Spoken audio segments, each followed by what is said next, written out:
dólar. Así es, porque subió, ¿no, Marce? Una de nuestras variables de mercado financiero local que está empezando a inquietar a algunos y tiene que ver también con un incremento en la demanda. Te quiero mostrar, no quiero taparte, cómo quedó el dólar.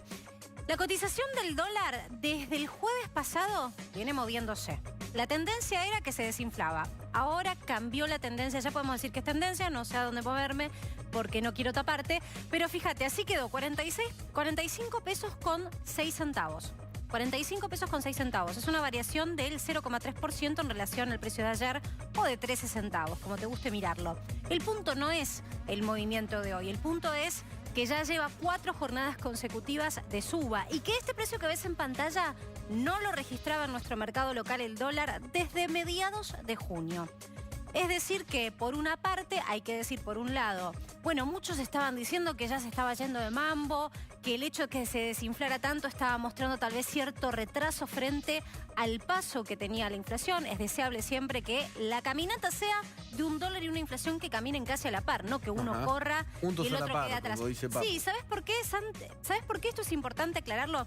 Te digo, Nico, cuando se produce ese desinfle tan importante y avanza la inflación y el dólar no, el salto se da después, pero con más fuerza, más brusco ese salto. Entonces lo que decían mucho es, atención, que no se retrase, porque después cuando salte y empareja la inflación, se va a sentir mucho en los bolsillos y va de alguna manera va a motorizar aún más esa inflación. Lo cierto es que hoy podemos decir que el condimento, el motivo que generó esta suba tiene que ver con una situación financiera global, porque fíjate que lo que sucedió en otros países también emergentes como Brasil o Chile es lo mismo, sus monedas se devaluaron frente al dólar, que es lo que pasó en nuestro mercado. A la parte quiero decir una cosa más para concluir. Así como ves el salto del dólar, si estás en tu casa con un ahorro pequeño y no sabes qué hacer, presta atención a lo que suceda con las tasas de interés. Porque hoy la tasa de referencia de la que tanto hablamos ayer, Nico, la LELIQ, la tasa que le pagan a los bancos, en realidad la autoridad monetaria, esa tasa subió, saltó por encima del 60% nominal anual. Hacía rato que no estaba en ese valor, estaba en torno al 55 y no se movía mucho, 53, llegó a estar 52. Bueno, saltó por encima del 60% en promedio en la licitación de hoy.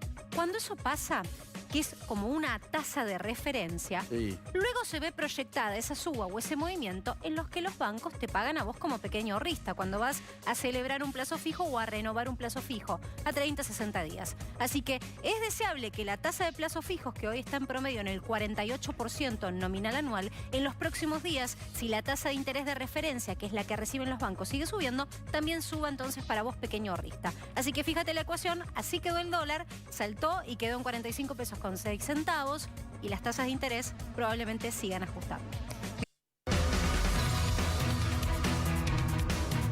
¿Todo en blanco? Ajá. Mirá, te quiero sorprender. Viste que venís diciendo, te vengo escuchando, yo te presto atención, Nico. Venís diciendo, atención, porque nosotros con nuestra sección de cuánto cuesta, en verdad lo que queremos mostrar es cuánto cuesta en términos sin, digamos, de costos sin impuestos, las cosas, ¿no? Porque la gente no sabe. Por ejemplo, un auto, decís, mira, vale esto porque la fábrica de autos traslada los impuestos que le cobran al consumidor final, siempre, Nico, porque los empresarios tienen que ganar dinero, si no, ¿cómo sostienen el negocio? Y nosotros decimos que no llamamos a la rebelión fiscal.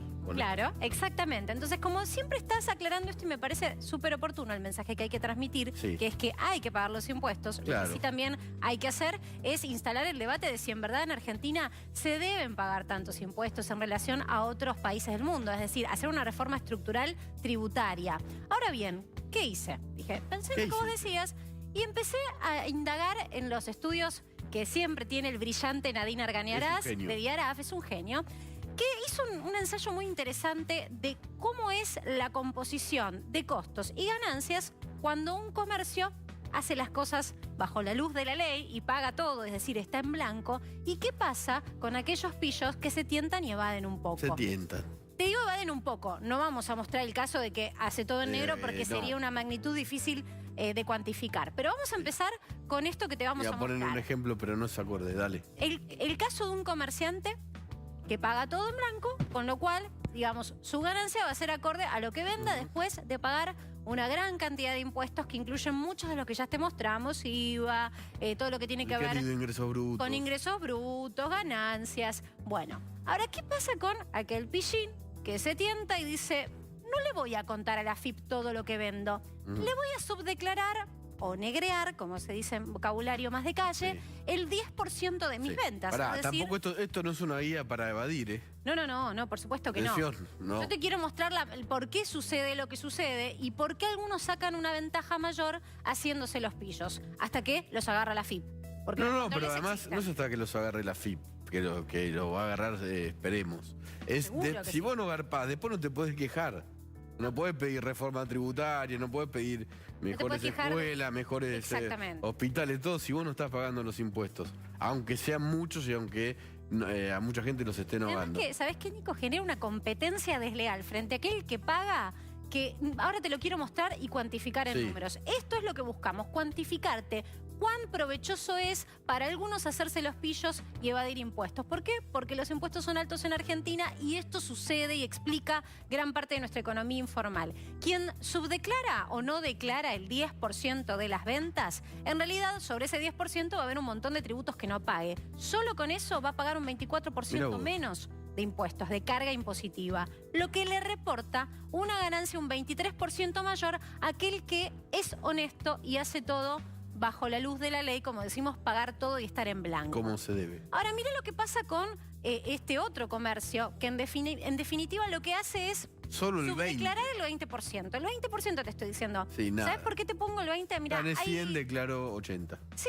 en general se dice, por ejemplo, que muchos restaurantes, ¿viste? Cadenas que venden comida y demás, tienen este porcentaje de subdeclaración, que no es estar en negro al 100%. De hecho, muchos de esos comercios pagan tributos y cargas sociales sobre sus empleados, un evasor. Pero se tientan y dicen, bueno, el 20% se lo escondo a la AFIP, no le digo, y entonces me ahorro el 48% de carga tributaria porque hay una cantidad de impuestos sobre este 20% de mis ventas que no voy a pagar. Que en definitiva le reporta una ganancia un 46% mayor.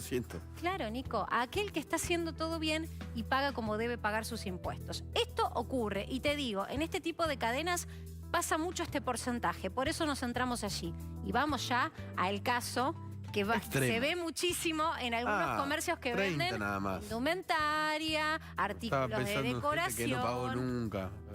Bueno, el 30%. El 30% se lo esconde la AFIP de sus ventas. Entonces tiene un 72% menos de carga tributaria y por ende una ganancia gana de 70. Casi un 70% más que aquel que hace todo bien. Pero no estás ganando porque nos debes plata a todos. Claro, por supuesto. Le saca prácticamente 3 veces más de ventaja en términos de ganancia a aquel que hace todo bien. Porque la AFIP somos todos. Es que todos debemos controlar y pedir el ticket. El tema es que a veces pasa que después, cuando ellos tienen, estos comerciantes, que declarar a la AFIP todo lo que vendieron y sobre eso pagar impuestos como ganancias, no le dicen la verdad. Esconden un 30% y por eso se llevan ese beneficio. Esto, imagínatelo, yo te lo estoy contando. Imagínatelo la gente que se guardó el impuesto a la nafta. Ah, bueno, ni hablar. Que tenía que transferir a la AFIP. 8.000 millones. ¿No? 8.000 millones, imagínate lo que debe haber sido de ganancias. No, es imposible calcular. Además de lo que no pagaron, lo que generaron de ganancias. Lo que se generaron y se llevaron, ¿no? Porque encima muchos empleados de esas empresas pobres ni siquiera tenían los aportes y no se pudieron jubilar. Pero te quiero decir algo con respecto a esto. Fíjate lo que es, para el último eslabón de la cadena, el porcentaje de ganancia cuando evade el 30% nada más. Llévalo a la magnitud, como charlábamos hoy, con Argañarás, no con Nadine, de esa empresa que fabrica, ¿sí?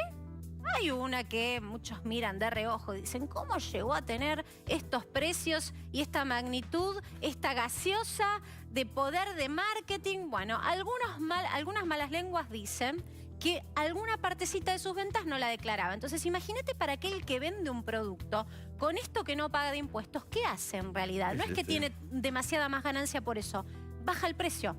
Y es competencia desleal frente a aquel que hace todo bien y que no puede bajar el precio porque sus costos están muy trazados por la carga impositiva. Ahí es donde más distorsión hay. Vamos a estar hablando, próximamente te voy a traer casos de estos, de la cadena industrial. Pero hoy quédate con esto, con el comerciante que pasa muchísimo, que va de una parte de lo que vende. Y si evadís, nos estás evadiendo a todos y vamos a Nos encontrar. estás perjudicando a todos. Sí, perjudicando. Ya volvemos, vamos a un corte y ya va a estar acá Martín Lustó y te vamos a contar también qué es lo que puede pasar con el proceso eleccionario. Hay una parte del proceso, el recuento provisorio de votos, que está bajo polémica. Hay una